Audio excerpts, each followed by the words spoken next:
You are a painter, one of the most highly respected painters in the world, to the point where you're so well known within the art community that you've expanded beyond the art community, where many different elites that you've met in New York, you've met in London, you've met in Tokyo, you've met in France, you've met in Africa, many different elites like to pay you and commission you to do paintings for them, regardless of what painting that is. And so what ends up happening is you've always taken an interest in, extraterrestrials, the paranormal activity, and things like this, right? What they call the phenomenon these days. And you start getting invited to different, elitist events, if you want to call it. You start mingling with these different elites, and you start realizing these elites have different sort of, niches or circles or crews, if you will. Some of them sort of, in a Venn diagram sense, if you were to visualize that. Some of them intertwine with different intelligence communities and intelligence agencies, things like this. So you understand to sort of, tread very carefully with these elites, right? Everyone's kind of watching you, but you're a highly respected painter. You mind your own business. Every time you get paid lots of money to make a painting for these elites, they love you. They love the work you do. So again, you kind of metaphorically, you wash your hands of anything you hear pertaining to, very secret, I guess you could say, rituals. Let's say I can only say so much publicly, but those that are members will know much more. But anyways, so you're then commissioned, right, by a very, very powerful individual, an elite, if you will, to do a painting for them, a beautiful painting. You go back to your studio, right, you're setting up your paint cans and all that stuff, and let's just say you have your canvas set up on the floor, right, a nice, beautiful white canvas you're about to paint. All the paint colors are out, and I'm not an artist, so I know sometimes this is not exactly how it works, but just bear with me for the sake of the example. And you're setting up your paintbrushes, and you trip over some of the paint cans. The paint then gets splattered all over the canvas. Right, and you're like, oh, god damn it, right? I gotta get a new canvas, bring the paint cans, clean everything up, whatever. And then all of a sudden, you realize something, an idea comes to your head. You see this paint, different colors, blue, green, yellow, red, scattered all across the canvas, sort of like, a Van Gogh type art, if you will. But something else comes to your mind, which is that our DNA is a representation of this particular example, meaning that different extraterrestrial species, interdimensional, ultra-terrestrial, all across the galaxy, not just our universe, but the galaxy, those drops of paint represent our DNA and the aliens' DNA, because we are one and the same. And I'm not trying to make that, overly esoteric or overly philosophical or cheesy or corny, but just bear with me one more moment here. You then start to realize, for a second, you go, hold on a second. Something just clicked in my head that this paint scattered all over the canvas is representative of our DNA. For example, this little blue drop is ours. This little red drop is, the zeta reticulans. But here's the thing. We're all similar within certain genetic composites of our DNA, whether other extraterrestrials have messed with us in a hybrid program sense or not. You then say to yourself, you know what? I'd like to file a FOIA request, and if I ever get in any trouble, again, FOIA stands for Freedom of Information Act, and if I ever get into any trouble trying to file FOIA requests about UFOs and extraterrestrials, I have a lot of friends that are considered the elite. They'll back me up. They have connections in the government, what have you, right? You start filing FOIA requests on certain documents pertaining to certain individuals that your elite friends know you're doing, but they don't tell you that they know. They're quietly watching you. You then receive these documents because, according to the surface level of the law, you filed your FOIA request appropriately. But then shortly after, the government, the same department that gave you those documents you weren't supposed to have, but they had to give it to you because of the way the surface level of the law works, or else too many people would complain publicly in the press. Well, what they then do is they slip you with a $130,000 bill. And they say, well, we gave you the documents, but if you want more, you got to pay this bill. And you're like, what? You're well off as a painter. You're being paid by these elites, but you're not that well off, right? And here's the point, folks. Before I get into the actual content of the episode, the reason why, and thank you for bearing with me on this long example, the reason why I bring this up is because that 130 grand is by the same elites that are paying you to make their paintings, but they're also trying to deter you from looking into things that they know you shouldn't while they're quietly watching you. Does that not seem like a great representation of what's going on in the world right now? They're playing both sides against the middle. With that being said, we do have a Patreon. It does help support the show. I would like to give a very special shout out to Michael Griff, again, to Frantic Missy, to Riel, the whole crew, all the members and everyone. I promise to get to some new people very soon. Just been very, very busy producing content and things like this. However, today's episode is called the DER-RIESE site, or the DER-RIESE site, however you like to pronounce it. Harvesting TERTIA-OPTICA's COGNITRONS to enable SUPERSPECTRUM protocols. Now, let's jump right into it. So first off, Let's break down every single word in this title with respects to understanding the meaning. Tertia-OPTICA, that is a term the CIA uses when it is time for their paramilitary groups, their Navy SEALs usually, but they then sign off for that particular duration of the operation that they are no longer Navy SEALs, they're no longer even in a lot of cases American, right? And I'm using this as an example, but Tertia-OPTICA is the term the CIA uses when diplomacy doesn't work, when straight-on kinetic warfare does not work. They then resort to this third option, and that's what this means. Tertia-OPTICA means third option. Now, let's take a look, for example, at what cognitrons are, okay? According to imperial.ac.uk, test your mental skills with an artificial intelligence tool called Cognitron, September 11th, 2017. Again, interesting that this was posted on, the anniversary of 9/11 back in 2017 relative to the diversion of mass consciousness perpendicular to artificial intelligence, incursion to mass society. But anyways, take a look, and I quote, "The first artificial intelligence designed to model human mental skills has been developed by researchers from Imperial College of London." Again, notice how the universities relative to the DISC, Eric Weinstein's distributive idea suppression complex theory, is, representative of that, of enclosing you within these type of universities, London, Oxford, Harvard, Yale. "The team are inviting members of the public to take part in citizen science research where Cognitron will pose brain teasers for them. All right, participants are put through a series of customized tests, which takes just over 30 minutes. After the person takes the test, Cognitron will tell them how well they did," end quote. It's basically AI to essentially judge humans, if you will. If that's not scary on so many levels, I don't know what is. And again, real artificial intelligence research in a lot of regards tends to do this, what they call citizen science research, but in reality it's just a preliminary use of gathering data on the masses and testing on average everyday people. Now let's take a look at what Project DER-RIESE was, and I quote, "RISE, German for giant, is the codename for a construction project of Nazi Germany." I think it was far more than just that. "In 1943 to 1945, consisting of 7 underground structures located in the Owl Mountains and Gzia's Castle in Lower Silesia, which was in Germany but is now in Poland. None of them were finished and are all in different states of completion with only 11% reinforced by concrete." Bullshit, they finished it, but anyway, sorry. "The purpose of the project remains uncertain because of the lack of documentation." Oh, how convenient. "Some sources suggest that all the structures were part of the Führer's headquarters. According to others, it was a combination of headquarters and arms industry, but comparison to similar facilities can indicate that only the castle was adapted as a headquarters or other official residence." All right. "The construction work was done by forced laborers, prisoners of war, POWs, and prisoners of concentration camps, and many lost their lives mostly as a result of disease and malnutrition," end quote. Now, interestingly enough, what we're going to find here is that, again, this is the same Project DER-RISE that allegedly Hitler had put some of his right-hand men in charge, that the Allies took over, found all the anti-gravity tech, things like that. Again, very strongly and simply covered up with, well, it wasn't completed, we found nothing. Okay, I'm sure. Anyways, let's take a look at this right over here, and let's finally define what superspectrum means. According to nexusnewsfeed.com, superspectrum and the paranormal. Okay, now this has to do again with ESP, extrasensory perception, and things like this. However, and I quote, "The superspectrum is the source of all paranormal manifestations from extrasensory perception, or ESP, to flying saucers, little green men, and tall, hairy monsters. It is hard to pin down scientifically because it is extra-dimensional, meaning that it exists outside our own space-time continuum, yet influences everything within our reality," end quote. Oh, how convenient, because if we take a look at here, bibliothecaplates.net, but again, you can source this from other places as well. An interview with Clifford Stone, the EBE guidebook. Now, Clifford Stone, this is probably one of the most significant parts of the episode. The sources are in the description below for those on YouTube.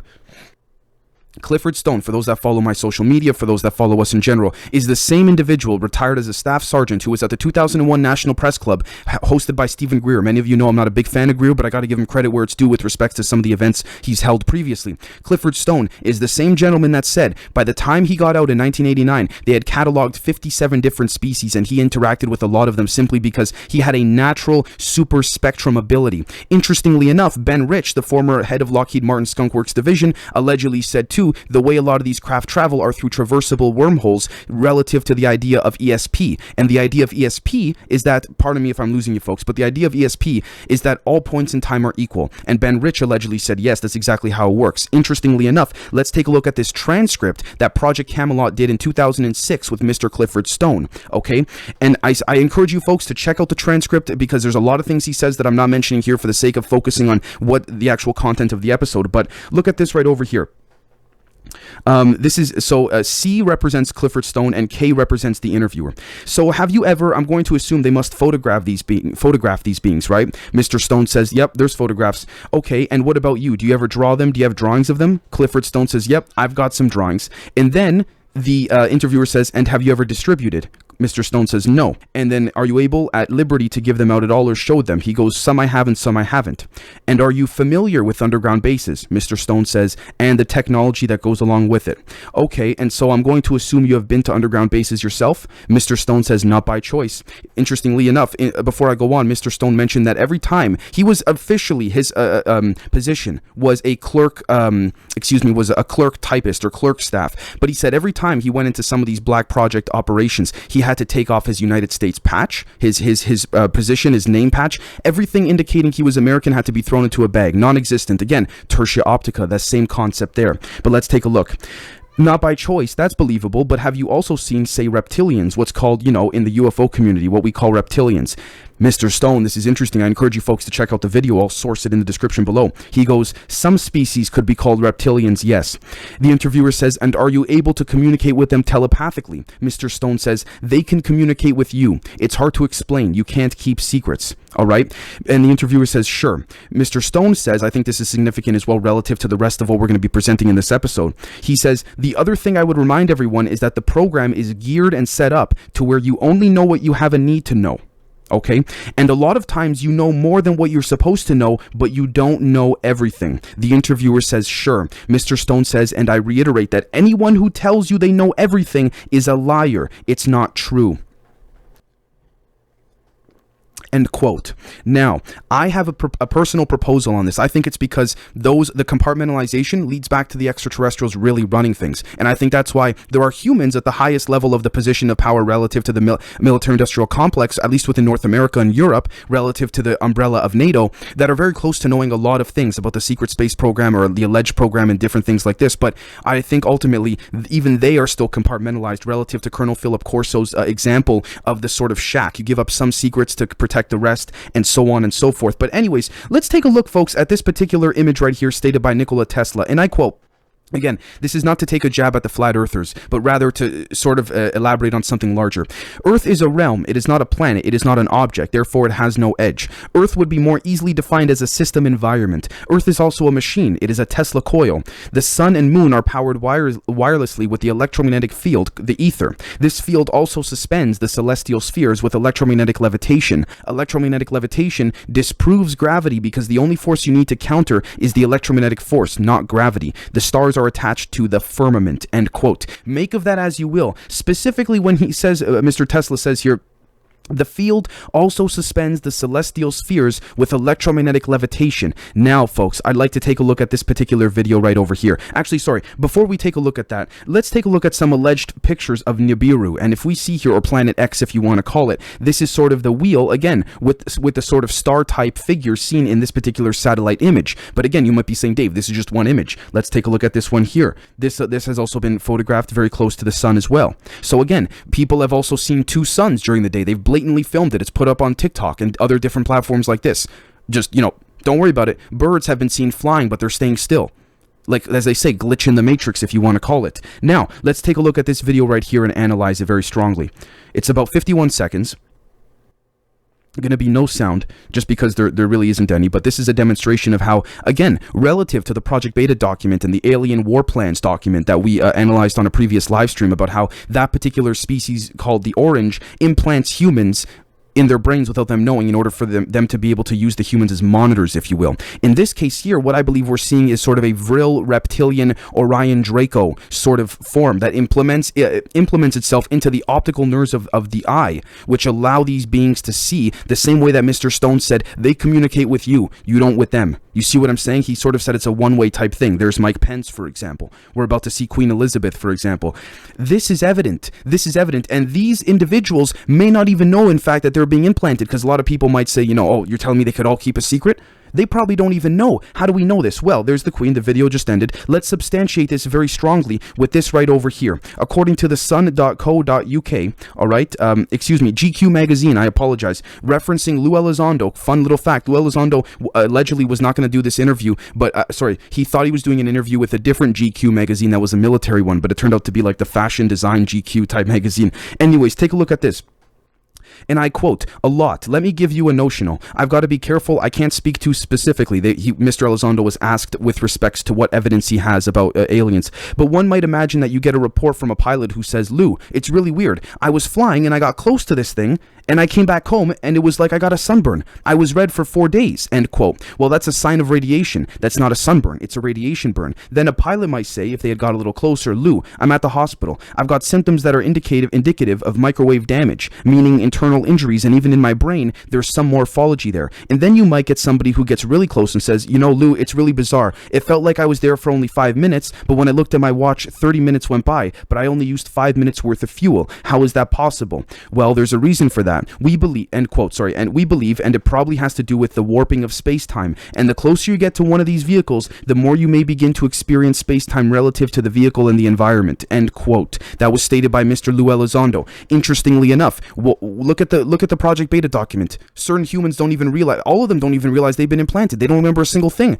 Hypnotic regression in some cases helps them remember, but look at this. This is right there in front of our faces relative to that of the mainstream media in GQ magazine. This is why I also believe very strongly as well that, again, there are certain beings relative to a more positively oriented fashion, perpendicular to that of humans' agenda or survival on this planet, that are pushing and encouraging people like Mr. Elizondo to come forward, because there seems to be some type of fear-mongering that occurred over the last, 70, 75 years, but something seems to have changed very recently. Now, as of today as well, the sun.co.uk, again, the head of the DNI recently spoke with Jeff Bezos and others, saying that, and I quote, "The DNI joked that she would get fired if she told the forum what is the coolest thing that the intelligence services are doing in space." All right. She also predicted a vast acceleration in mankind's relationship with space over the next decade. Do we honestly think, folks, this is a fluke that all of this is coming out now? Take a look at this right over here. We see here very strongly extrasolar intelligences. All right.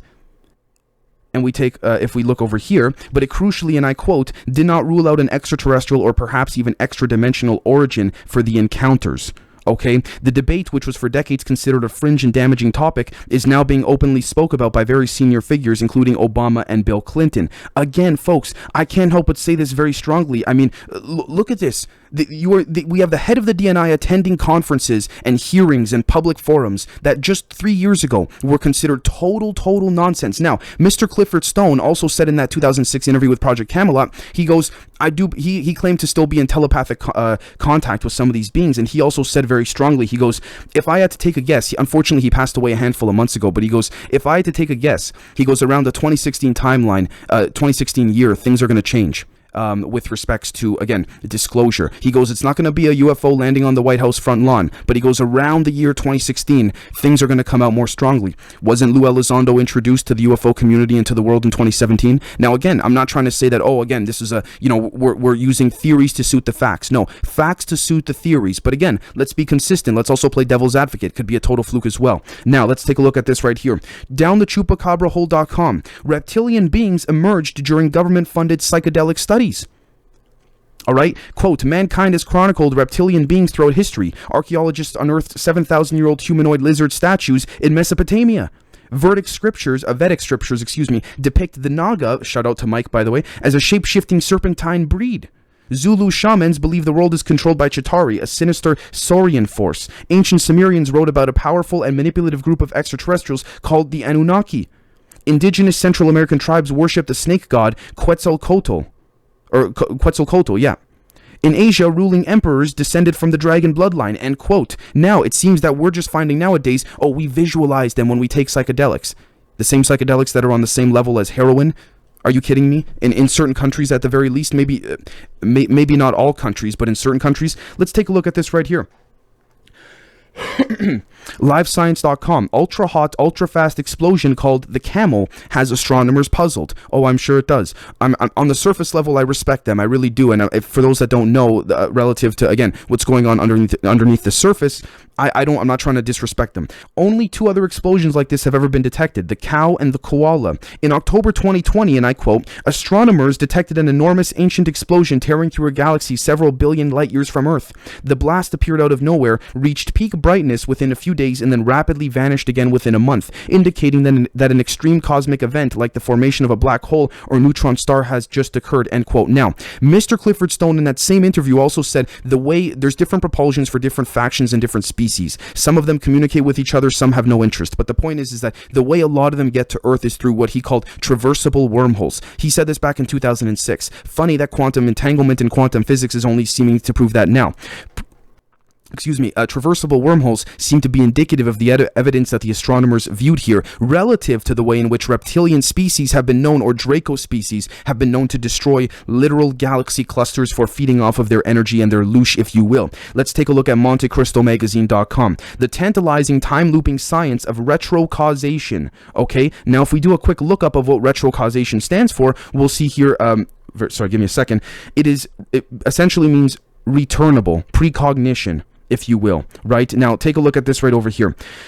And I quote, photons have long behaved as disobedient little time travelers when observed under certain conditions, but quantum physics is uniquely tolerant of the impossible. Again, how ironic. Wargo also cites a series of studies by Cornell psychologist Daryl Bem that yielded 2 conclusions. First, that precognitive ability in humans is measurable in a lab setting, and second, judging from the uproar that followed publication of his peer-reviewed research in 2011, that establishment science isn't above screaming witch when sufficiently challenged on its orthodoxies, end quote. Referring to, again, as Mr. Elizondo would say, scientism versus science. And we can also, actually paraphrase that and apply that to what's going on with what's called the beep boop, we would say, around the world. What's called, what rhymes with vaccine. Anyways, CIA.gov. Coordinate remote viewing, CRV, is a psychic technique which permits a viewer to transmit time and space to view or perceive people, places, or objects without the viewer being physically present. Okay. I encourage you folks to check the description of this video if you're on YouTube. Look at this document. They refer to remote viewing, the CIA does, approved for release in the year 2000. They refer to remote viewing as if it's fact. We see Project Sunstreak over here, a special access program under the DIA, Defense Intelligence Agency, having natural psychic abilities. Look at all this, folks. Everything in the last 5 years that people thought, oh, that's nonsense, it's all coming out now. Why is it coming out? There is a battle between the different factions, and I think many of you have known I've said this very strongly before, but at the same time, the Tertia-OPTICA subgroup of the CIA's, I guess you could say, third branch relative to the control of the Orion Draco reptilians, are using what we saw there, the biological implant in the video that we analyzed a few minutes ago, to control the precognitive cognitrons via the dissemination of, the cognitron is an artificial intelligence developed at, again, the same universities that are controlled or at least overseen by members of the Majestic 12 to enable superspectrum protocols. Because why? Why would these reptilians want us to have more abilities? I thought they were trying to feed off of our abilities now. Yes, but our density has been lowered to the point where they need more loosh to feed off of. Therefore, they need to bring us up in terms of our abilities before bringing us back down and suppressing us even more biologically, frequentially, vibrationally. However, how do they bring us up to enable superspectrum abilities without us remembering it? That's exactly what I would dare to argue is occurring here. Let's take a look at some of these photos right here. This is 13shoju-the.blog.jp. Again, not exactly a mainstream media website. This was a UFO that was seen a week prior to another UFO allegedly crashing above the Jackhead Reserve in Manitoba. Take a look at some of these images. Why do I bring this up? These images seem to be descriptive of that, a very old reptilian Orion Draco technology that may have in fact been harnessed by the Canadian Army. Why do I say that? Because if we take a look at spacewatch.global, Israel's Ben Gurion University develops nanosatellite imagery technology. Okay, again, I'm not going to read the whole article here, but we see that some of this technology is relative to the technology and radiation that was left disseminated above Jackhead, okay, the Jackhead Reserve. Now, let's take a look at this right over here. OpenSea.io. For those that watch our Let's Get Banned segments, you'll see that I've covered this, respective of Frederick Porty, a gentleman who has very strong credentials pertaining to, again, the paranormal, extraterrestrial world. A source within the DIA, Defense Intelligence Agency, told him that, again, I'll be putting up some of the images right now. It could be quantum radar, they didn't say, but this is known as alien hunting binoculars, where, again, quantum entanglement seems to enable some sort of binoculars to be able to view these species, motherships. Their motherships, the craft in which they're spawning. Again, motherships seem to be spawning different phenomena in craft relative to the experiencers and the contactees, if you will. Again, relative to Mr. Jacques Vallée's theories and proposals for at least 30, 40 years now, which is that they are manifesting energetic phenomenon relative to our perceptual understanding. But take a look at this gentleman right here. He received a response, okay, from a friend within the government. Take a look, and I quote, Fred, again, addressing Frederick Porty, the Frederick Porty who leaked those images of these motherships manifesting craft. I received an email from my brother who obtained feedback with respect to your CD, which I mailed to a DOD organization that you are aware of, Department of Defense organization. According to the response, the United States government is very much aware of the phenomenon that you observed, which it considers to be, quote, very sensitive. Also, my brother was advised that you should not expect a return call from them. Keep in mind they have ignored my repeated phone calls and recent email. Frederick Porty has been asking the DOD directly, what is this? Can you tell the public, right? What is not only the technology used to view these invisible craft, but again, what are the craft, of course, right? My recommendations is that you do not further disseminate your recordings, example, YouTube or whatever, as it may conflict with the interests of national security. On the positive side, I do not think you need to fear for your life or worry about a possible abduction. Look at how goddamn blatant that is. No, don't worry, you don't have to fear about a possible abduction or, a fear for your life. 4 or 5 years ago, people would have said, what, you're telling me leaking such, evidence like this would get you in jail or get you disappeared? They would, but people just didn't believe it, very simply. I have to take these people at their word, so I hope this feedback is helpful. It should also reinforce in your mind that you have recorded something that is real. It should be very interesting someday when we find out what might actually be going on. If I hear anything more, I will let you know, but I don't think we will be hearing from anyone soon. Regards, Greg. End quote. Again, I hope Mr. Frederick Porty's okay with me putting this on here, again, because he's tweeted it. So if we take a look at link.springer.com, again, published November 1st, 2021, original research here. I can't believe at the timing of this. We have to look at the big picture. Look at all these research papers and dissertations and peer-reviewed studies coming out. Multivariate morphological brain signatures enable individualized prediction of dispositional need for closure. You might be thinking, okay, what the hell, right? Look at all of these originators. They all seem to come from, again, that of the Asia-Pacific and the Eurasian landmass area. Again, I'm not trying to be, speciesist or racist, if you will. The reason I say this is because let's go back to Project LACE, the United States allegedly working low-level augmentative crossbreeding experimentation with China, with the alleged Muslim Uyghurs being used for this case. Notice, these are the same individuals relative to that of the Project LACE reports and dissertations. Again, the connections are there. Now look at this. Need for closure, NFC, reflects stable individual differences in the desire for a quick, definite, and stable answer to a question. All right. A large body of research has documented the association between NFC and various cognitive, emotional, and social processes. All right. Despite considerable interest in psychology, little effort has been made to uncover the neural substrates of individual variations in NFC. End quote. Oh, I wonder how coincidental that is, that there was no funding given over the years. Yeah, total fluke, I'm sure. I'm not trying to disrespect the actual people the authors of this that wrote that, but I'm saying in general, you see what I'm saying? Look at the timing. Oh, there was no funding for this, so we had to do it this way. Again, that's how it's forced to be done relative to the example I gave of you being a painter at the beginning. Look at this right over here. Frontiersin.org. The influences of emotion on learning and memory.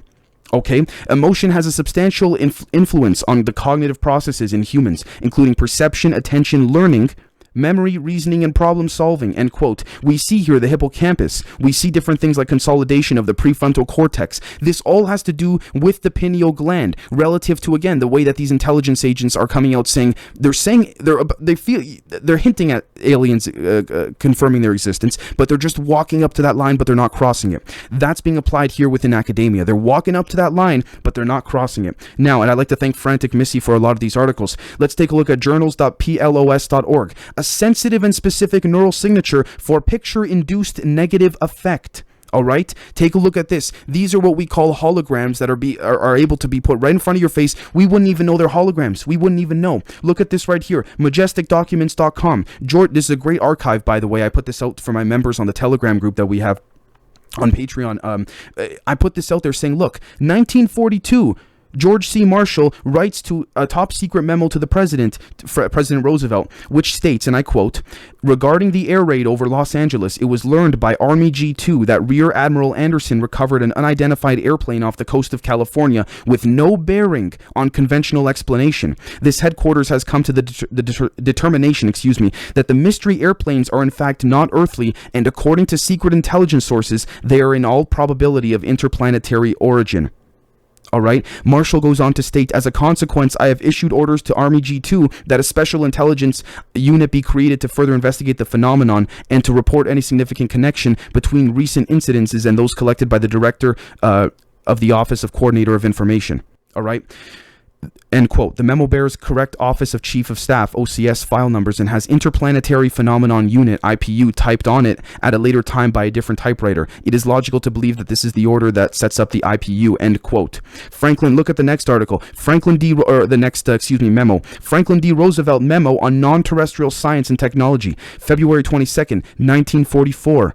Again, before Roswell. Do you see what I'm saying here, folks? This has been right in front of our faces. And if we take these documents to the government, you know what's going to happen? We're either not going to get a response, or they're just going to say they won't acknowledge it. Simple. Oh, so for example, if I go murder somebody in the street, me as Dave Zed, if I go murder someone and I don't acknowledge it, what, I'm off the hook? Are you kidding me? You see the point I'm trying to make here, folks?